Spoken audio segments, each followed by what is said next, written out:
अथ त्रयोदशोऽध्याय। पार्वती विवाह उपाख्यान। कुमार याज्ञ गर्नुहुन्छ हे अगस्त्य मुनि। त्यसपछि पौष शुक्ल पूर्णिमाको दिन आयो र पार्वतीले श्री विष्णुको उपदेश अनुसार सखी समेत भई हात खुट्टाका नङ काटी स्नान गरी पवित्र भई एक भक्त रही एकचित गरे नित्य मध्याह्न कालमा श्री महादेवको पूजा गर्न लागिन्।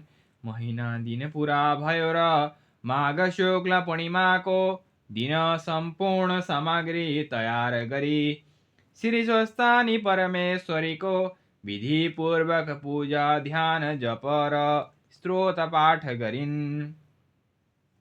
देवराज इन्द्रले त्यो समाचार पाएर देवताहरूसित भने, हे देवता हो, अब पापिष्ट तारकासुरको नाश हुने समय आयो। किनकि हिमालय पर्वतकी पुत्री पार्वतीले महादेव स्वामी पाएपछि उनको गर्भबाट पुत्र जन्मनेछन्। तिनी कुमारले हाम्रो शत्रु तारकासुर दैत्यलाई मारिदिनेछन् अनि हामी अमरावती प्राप्त गरे राज्य सुख भोगौँला। फेरि महादेव सतीदेवी मनाले शोक गर्दै सम्पूर्ण पृथ्वी भ्रमण गरिसकेर उत्तरा पन्थमा गई काम क्रोध लोभ मोह त्यागी सम्पूर्ण इन्द्रिय रोकी तिनै नेत्र बन्द गरी केवल परब्रह्म चित्त लगाएर ठुलो कष्टले तपस्या गरिरहेका छन्। अत महादेवलाई तपस्याबाट च्युत गराई फेरि काम क्रोध लोभ मोहमा ल्याउने उपाय के छ? यति सुरराजले भनेको सुनि देवताहरूले भने, हे देवेन्द्र, यो काम गर्न कामदेव बाहेक अरू कसैले सक्दैन। अत कामदेव गई महादेवको हृदयमा काम बाण प्रहार गरेर आउन्। यति देवताहरूको कथन सुनि देवेन्द्रले स्वीकार गरी कामदेवलाई डाक्न तुरुन्त वायुलाई पठाए। वायु पनि तत्काल गएर कामदेवलाई इन्द्रको आज्ञा सुनाई लिएर आए। अनि कामदेवले इन्द्रलाई मलाई के कामले डाक्नुभयो भनी सोधेपछि इन्द्रले भने, हे कामदेव, सतीदेवी मर्नाले महादेव उत्तरा पन्थमा गई काम क्रोध लोभ मोह त्यागी सम्पूर्ण इन्द्रिय रोकेर परब्रह्म चित्त लगाई तपस्या गरिरहेका छन्। महादेव बिना यो संसारको रक्षा को गर्ला? अत तिमी त्यहाँ गई महादेवलाई काम बाण हान, फेरि काम क्रोध लोभ मोहमा ल्याऊ। यति सुनेन्द्रको आज्ञा सुनि हुन्छ भनी आफ्नी पत्नी रति समेत भई उत्तरा पन्थमा गए।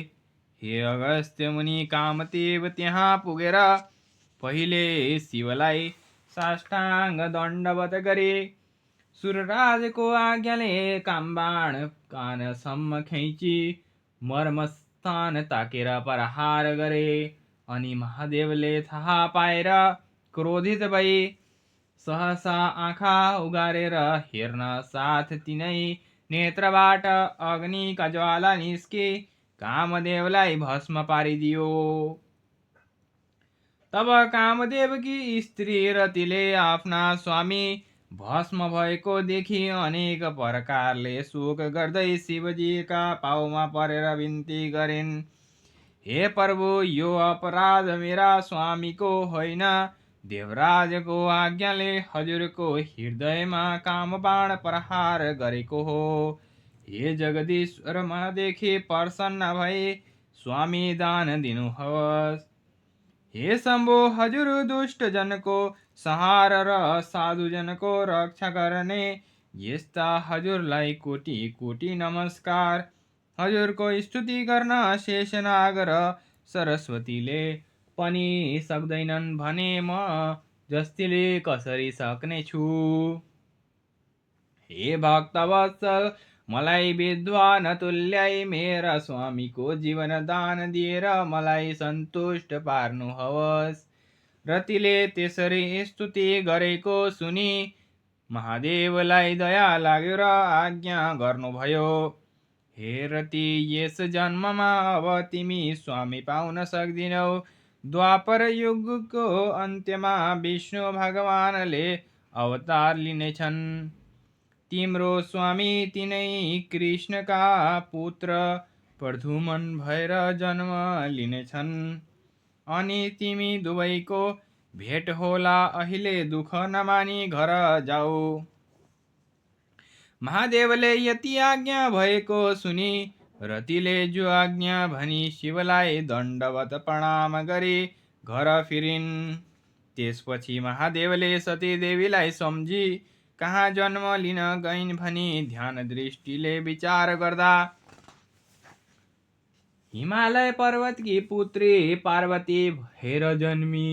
श्री स्वस्थानी श्री महादेव स्वामी पाऊँ भनी नाना तीर्थ व्रत तप जप आदि गरेको र विष्णुको उपदेशले श्री स्वस्थानी परमेश्वरीको व्रत गर्न लागेको थाहा पाएर अब तिनको चरित्र हेर्दछु भनी देवेन्द्रको रूप धारण गरे। हातमा वज्र लिई एरावत हात्तीमा चढेर पार्वतीले व्रत गरेको स्थानमा पुग्नुभयो। महादेव कस्तो समयमा त्यहाँ पुग्नुभयो भने सम्पूर्ण व्रत गरिसकी हातमा अर्घ लिएर हे ईश्वरी निरञ्जन निराकार रूप हजुरलाई कोटि कोटि नमस्कार। सम्पूर्ण व्रत पनि तिमी, सृष्टि स्थिति संहार गर्ने पनि तिमी, पञ्च महाभृत र सत्व रज तम त्रिगुण पनि तिमी, यो समस्त ब्रह्माण्डमा आत्मस्वरूप भएकी र आदिशक्ति पनि तिमी, काल स्वरूप पनि तिमी, आदि मध्य अन्त्य पनि तिमी, यस्ती अव्यक्त स्वरूप भएकी तिम्रो गुणगान गर्न शेष र सरस्वतीले पनि नसकेको म कसरी सक्नेछु। मेरो पूजाले प्रसन्न हुनुहोस् भनी अनेक प्रार्थना गरेर प्रसाद झिक्न लागेको बेलामा इन्द्र स्वरूप महादेव टुप्लुक्क पुग्नुभयो। तब पार्वतीले देखेर यथा योग्य सत्कार गरी हे देवराज के काम ल्याउनु भयो आज्ञा होस् भनेर इन्द्र स्वरूप महादेव आज्ञा गर्नुहुन्छ। हे पार्वती, तिम्रो श्रद्धा भक्ति देखेर म प्रसन्न भएँ। महादेव स्वामी पाउन भनी तिमीले यो व्रत गर्यौ, तर ती महादेव कस्ता छन् भने भौलाहा जस्ता महानिर्धनी, नागका गहना लगाएका, बाघको छाला कमरमा बेरेका, भूत प्रेत प्रथम गण साथमा लिई बुढो गोरुमा चढेका, दाहिने हातमा डमरू र बायाँ हातमा त्रिशूल लिएका, विषभाङ धतुरो खाई निर्लज्ज झैँ डुल्ने र अघोर मूर्ति भई शमशानमा वास गर्ने। तिमी भने यस्ती परम सुन्दरी छौ। यस्ती सुन्दरीलाई त्यस्ता महादेव स्वामी कदापि योग्य छैनन्। म सम्पूर्ण देवताको राजा हुँ, बरु मलाई स्वामी तुल्याई स्वर्गकी रानी भएर अलभ्य सुख भोग गर। यति इन्द्र स्वरूप महादेवले आज्ञा भएको सुनि पार्वतीले रिसले चुर भई भन्न लागिन्, हे पापिष्ट इन्द्र, मैले यस्तो श्री स्वस्थानी परमेश्वरीको व्रत गरेको स्थानमा आएर महादेवको निन्दा गर्यौ। म यो सहन सक्दिन। अब म तिमीलाई श्राप दिन्छु भनी श्राप दिन तयार भइन् र इन्द्र स्वरूप महादेव डराए। हे पार्वती, म इन्द्र होइन, तिम्रो चरित्र हेर्न इन्द्रको रूप धारण गरेर आएको हुँ।